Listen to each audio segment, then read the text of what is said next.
नमस्कार। देवरिया की आवाज रेडियो केसरी से प्रस्तुत है स्थानीय हालचाल। पहले मुख्य हालचाल। 245 छात्रों को मिला स्मार्टफोन। बेकाबू कार ने सड़क पर 3 लोगों को रौंदा, 2 की हो गई मौत। सीएम अभ्युदय कंपोजिट स्कूल के लिए चयन की प्रक्रिया शुरू। चुनाव में ड्यूटी के लिए 1300 से अधिक वाहनों का होगा अधिग्रहण। लाहिल पार में बदमाशों ने एक युवक को मारी गोली। स्थानीय हालचाल के इस अंक के साथ मैं अनिकेत मिश्र। अब हालचाल विस्तार से। लार ब्लॉक के सहजौर में स्थित मां सुकुली देवी डिग्री कॉलेज के प्रांगण में उत्तर प्रदेश सरकार की महत्वाकांक्षी योजना स्मार्टफोन वितरण के तहत 245 छात्रों को स्मार्टफोन वितरित किया गया। स्मार्टफोन पाते ही बच्चों के चेहरे खिल उठे। सुरेंद्र मिश्र ने बच्चों को संबोधित करते हुए कहा कि आप लोग आगे की पढ़ाई में इस फोन का सदुपयोग करें। कॉलेज के प्रबंधक पन्नालाल यादव ने सभी आगंतुकों के प्रति आभार व्यक्त किया। गोरखपुर रोड में एक सड़क हादसा हो गया जिसमें 3 युवकों को रौंदते हुए एक कार निकल गई। कार की रफ्तार इतनी तेज थी कि 3 सेकंड के अंदर ही कार हादसे को अंजाम देते हुए वहां लगे सीसीटीवी कैमरे की रेंज से बाहर निकल गई। पुलिस अब इस रूट पर आगे लगे सीसीटीवी कैमरों से कार और उसे चला रहे शख्स का पता लगाने की कोशिश कर रही है। वहीं इस घटना में 2 लोगों की मौत हो गई और एक व्यक्ति गंभीर रूप से घायल है। जिनकी मौत हुई है वे जलीलाबाद के रहने वाले हैं। इनकी पहचान मोइन अख्तर और अकील अहमद के रूप में हुई है और ताहिर इसमें गंभीर रूप से घायल हैं, जिनका इलाज चल रहा है। पुलिस इन मामलों की जांच पड़ताल कर रही है।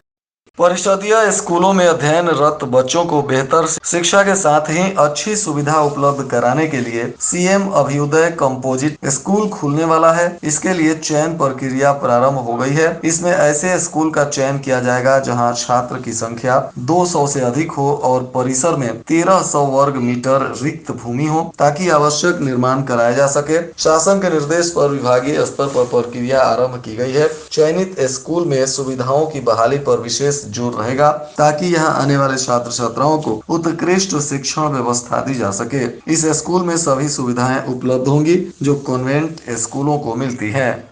लोकसभा चुनाव की अधिसूचना जारी होने के पूर्व ही परिवहन विभाग ने अपनी तैयारियां शुरू कर दी हैं। 600 छोटे और 700 बड़े वाहनों को चिन्हित किया जा रहा है जिन्हें चुनावी ड्यूटी में लगाया जाएगा। अधिसूचना जारी होने के बाद इनके वाहन स्वामियों को नोटिस भेजा जाएगा। 7 विधानसभा क्षेत्रों में 1575 मतदान केंद्रों पर 23,66,372 मतदाता अपने मतों का प्रयोग इस बार करेंगे। शांतिपूर्ण ढंग से चुनाव कराने के लिए 156 सेक्टर मजिस्ट्रेट और 156 सेक्टर पुलिस अधिकारी की तैनाती जिला निर्वाचन आयोग की ओर से की गई है।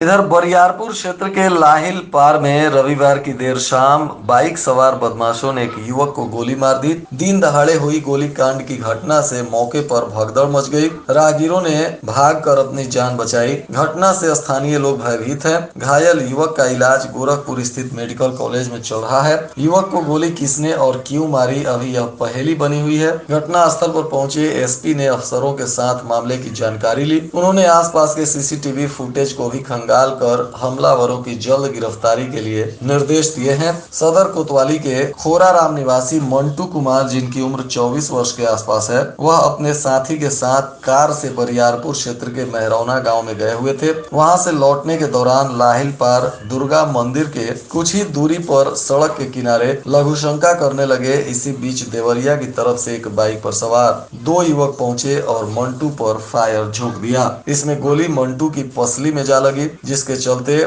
मौके पर वह गिरकर बेहोश हो गया। स्थानीय लोगों के सहयोग से उसे अस्पताल में भर्ती कराया गया है। इधर बदमाश गोली मारने के बाद उसको मरा हुआ समझकर मौके से फरार हो गए। प्रतापपुर क्षेत्र के चकिया कोठी चौराहे पर सद्भावना अंतर प्रांतीय फुटबॉल प्रतियोगिता का सेमीफाइनल मैच खेला गया। इसमें पुरुष वर्ग में देवरिया और बिहार के गोपालगंज की टीम के बीच मुकाबला हुआ, जिसमें गोपालगंज की टीम ने देवरिया को परास्त किया। तो वहीं महिला वर्ग में बलिया और बिहार के सीवान जिले के गुठनी के टीमों के बीच मुकाबला हुआ। इस दौरान बलिया की टीम ने एक गोल बना लिया, जबकि गुठनी की टीम खाता भी नहीं खोल सकी। बलिया ने गुठनी को 1-0 से पराजित किया।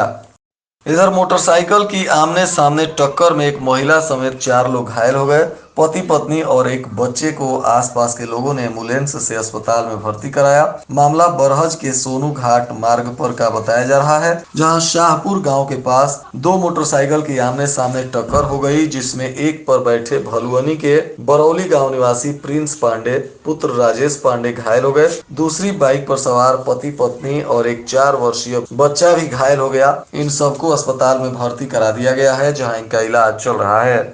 देवरिया स्पोर्ट्स स्टेडियम में 3 दिवसीय ओपन स्टेट महिला कुश्ती प्रतियोगिता की शुरुआत हुई। पहले दिन कुल 5 मुकाबले हुए। इसमें अयोध्या छात्रावास वाराणसी, साई छात्रावास वाराणसी, गोरखपुर एवं चंदौली की खिलाड़ियों ने जीत हासिल कर अगले दौर में प्रवेश पा लिया।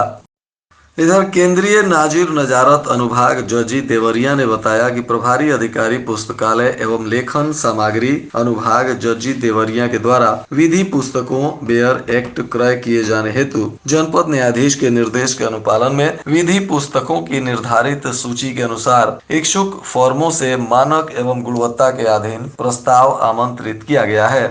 श्रम प्रवर्तन अधिकारी शशि सिंह ने बताया कि इजराइल में जाकर राजमिस्त्री, वेल्डिंग, फ्रेमवर्क, सिरेमिक टाइल्स और आयरन वेल्डिंग का काम करने वाले इच्छुक श्रमिक जिन्होंने अपना आवेदन पत्र जमा किया था, उनका द्वितीय चरण का दक्षता परीक्षण 28 फरवरी से 7 मार्च तक लखनऊ में हुआ था। इस दौरान जो लोग चयनित हुए हैं वे अपना चिकित्सकीय परीक्षण एवं पुलिस वेरिफिकेशन शीघ्र कराते हुए चिकित्सकीय प्रमाण पत्र, पुलिस वेरिफिकेशन प्रमाण पत्र के साथ डिक्लेरेशन फॉर्म और वीजा फॉर्म भरकर श्रम विभाग देवरिया में जमा करें।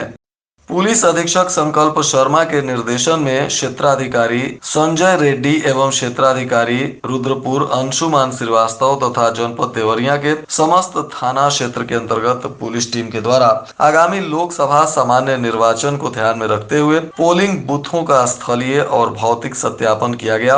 अर्धसैनिक बल और बाह्य जनपद से प्राप्त होने वाले पुलिस बल, होमगार्ड के ठहरने हेतु स्थान भी चिन्हित किया गया। विद्यालयों में कमरों की साफ सफाई, संख्या, शौचालय इत्यादि का भी निरीक्षण किया गया। मिशन शक्ति अभियान के चतुर्थ चरण में महिला सशक्तिकरण जागरूकता को लेकर महिला सुरक्षा, सम्मान और स्वावलंबन हेतु चलाए जा रहे विशेष अभियान में विभिन्न महिला पदाधिकारियों के द्वारा कई जगहों पे बैठक कर महिलाओं और छात्राओं को जागरूक किया गया।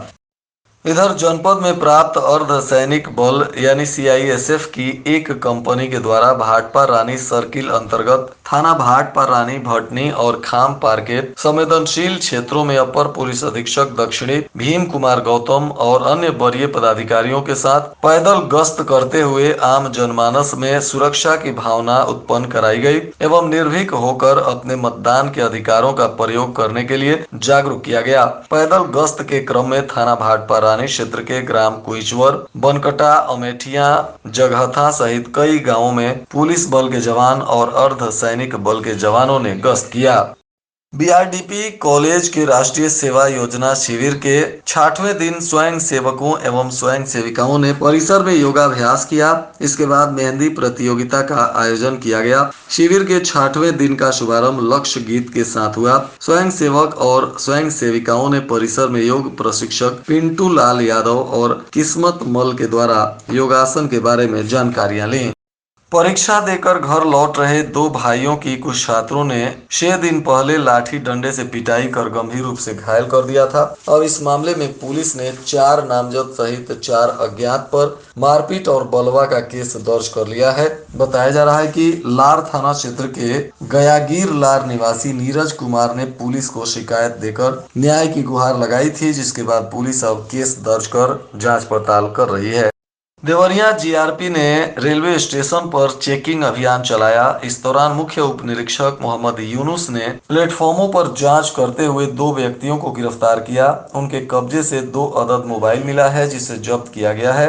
गिरफ्तार अभियुक्तों में सदर कोतवाली के खरजवा निवासी अरशद अंसारी और खुखुंदू थाने के बैरौना निवासी मनीष वर्मा उर्फ मंटू वर्मा है, जिनके विरुद्ध मुकदमा दर्ज कर पुलिस इनसे जांच पड़ताल कर रही है। सदर कोतवाली क्षेत्र के पूर्वा और परसिया मल गांव के बीच कुछ युवतियां राहगीरों को रोककर अपने को गुजरात की एक चैरिटी से जुड़ा हुआ बताकर लाभ दिलाने के नाम पर धन की वसूली कर रही थी। इस दौरान लोगों ने इसकी सूचना पुलिस को दी तो मौके पर पहुंचकर पुलिस ने मामले की जांच पड़ताल की। बताया जा रहा है कि युवतियों के द्वारा राहगीरों और ऑटो चालकों से रोककर उनसे चैरिटी को लेकर पैसे की मांग की जा रही थी। अब इसकी सूचना पर पुलिस मौके पर पहुंची और युवतियों से पूछताछ की गई है। भाटपा रानी थाना क्षेत्र के 2 अलग अलग गांवों के 2 युवकों की सलेमपुर कोतवाली के मझौली राज स्थित दिग्देश्वर नाथ मंदिर मोड़ पर हुए सड़क हादसे में मौत हो गई। रविवार को पोस्टमार्टम के बाद देर शाम जब उनका शव उनके गांव पहुंचा तो परिजनों में चित्कार मच गया। बताया जा रहा है कि मृतक भाटपा रानी थाना क्षेत्र के जगहथा गाँव निवासी राहुल कुमार पुत्र बनारसी प्रसाद और भाटपा रानी थाना क्षेत्र के भिंडा मिश्र गाँव के समीप के रहने वाले अमन पुत्र स्वर्गीय राकेश सिंह एक ही मोटरसाइकिल से जा रहे थे, तभी हादसा हो गया जिसमें 2 लोगों की मौत हो गई।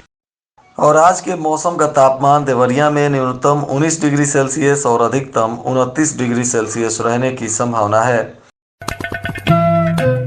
अंत में मुख्य हालचाल एक बार फिर। 245 छात्रों को मिला स्मार्टफोन। बेकाबू कार ने सड़क पर 3 लोगों को रौंदा, 2 की हो गई मौत। सीएम अभ्युदय कंपोजिट स्कूल के लिए चयन की प्रक्रिया शुरू। चुनाव में ड्यूटी के लिए 1300 से अधिक वाहनों का होगा अधिग्रहण। लाहिल पार में बदमाशों ने एक युवक को मारी गोली। इसके साथ ही रेडियो केसरी से प्रसारित स्थानीय हालचाल का यह अंक समाप्त हुआ। नमस्कार।